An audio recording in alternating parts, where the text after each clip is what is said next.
Big Boss Telugu season 8లో 14వ కంటెస్టెంట్గా యూట్యూబర్ నబీల్ ఆఫ్రిది ఎంట్రీ ఇచ్చారు. యూట్యూబ్లో వరంగల్ డైరీస్ అనే యూట్యూబ్ ఛానల్తో వీడియోలు చేస్తూ పాపులర్ అయ్యారు నబీల్.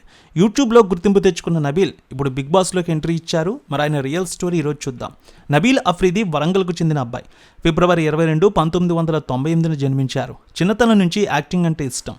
ఎక్కడ షూటింగ్ జరుగుతున్నా, సినిమా ఈవెంట్, సినిమా ఆడిషన్ ఉన్నా తండ్రిని తీసుకువెళ్లమనేవారు. నబీల్కి 2 అన్నయ్యలు కూడా ఉన్నారు. తండ్రి మాత్రం సినిమాలంటే ఒప్పుకునేవారు కాదు. బాగా చదువుకోవాలనేది ఆయన ఆశ. కానీ నబీల్కి సినిమాల మీద ఉన్న పిచ్చిని చూసి వీడిని ఇక మార్చలేమనే అభిప్రాయానికి వచ్చారు. నీకు ఇష్టం వచ్చిన పని చేసుకొని స్వేచ్ఛనిచ్చేశారు. తండ్రి సహకారం అందడంతో నబీల్ ఆఫ్రిది సినిమా అవకాశాల కోసం స్టూడియోల చుట్టూ తిరిగారు.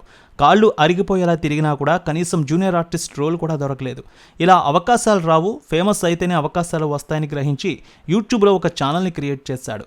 Photoshop tutorials, rap songs, editing, short films చేసేవాడు. వరంగల్లో స్టార్ అవుదామని అనుకున్నాడు. కానీ అనుకున్నంత గుర్తింపు రాలేదు. మొదట్లో ఆయన చేసే వీడియోలకి అస్సలు వ్యూస్ వచ్చేది కాదు. ఎలా చేయాలని ఆలోచించి వినూత్నంగా సరికొత్త కాన్సెప్ట్తో వీడియోలు చేయడం మొదలుపెట్టాడు. మనపై మనమే కుళ్ళు జోకులు వేసుకుంటే ఎలా ఉంటుందన్న ఆలోచన తన జీవితాన్నే మార్చేసింది. అవకాశాల కోసం ఎవరినూ అడగడం ఎందుకు, మనమే అవకాశం క్రియేట్ చేసుకోవాలని ప్రయత్నించాడు.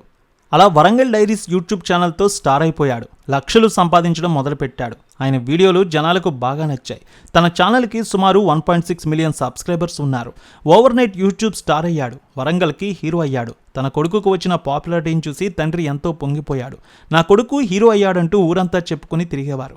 అలా మొదలైన నబీల్ ఆఫ్రిది ప్రస్థానం ఇప్పుడు బిగ్ బాస్ హౌస్లో అడుగుపెట్టే వరకు సాగింది. తనకు వచ్చిన ఈ అద్భుతమైన అవకాశాన్ని సరిగ్గా ఉపయోగించుకుని నబీల్ బిగ్ బాస్ ద్వారా ప్రేక్షకులకు చేరువవుతాడా, సినిమాల్లోకి రావాలనే తన చిరకాల కోరికను నెరవేర్చుకుంటాడా లేదనేది రాబోయే రోజుల్లో తెలుస్తుంది. హౌస్లోకి ఎంట్రీ ఇచ్చిన తర్వాత ఆటతో అలరిస్తున్నాడు నబీల్. నబీల్ ఆఫ్రిది లైఫ్ స్టోరీపై మీ అభిప్రాయాలు కామెంట్స్లో చెప్పండి. ఈ 14 మంది కంటెస్టెంట్స్లో మీ ఫేవరెట్ కంటెస్టెంట్ ఎవరు గెలవాలనుకుంటున్నారు? తప్పక కామెంట్లో తెలియజేయండి.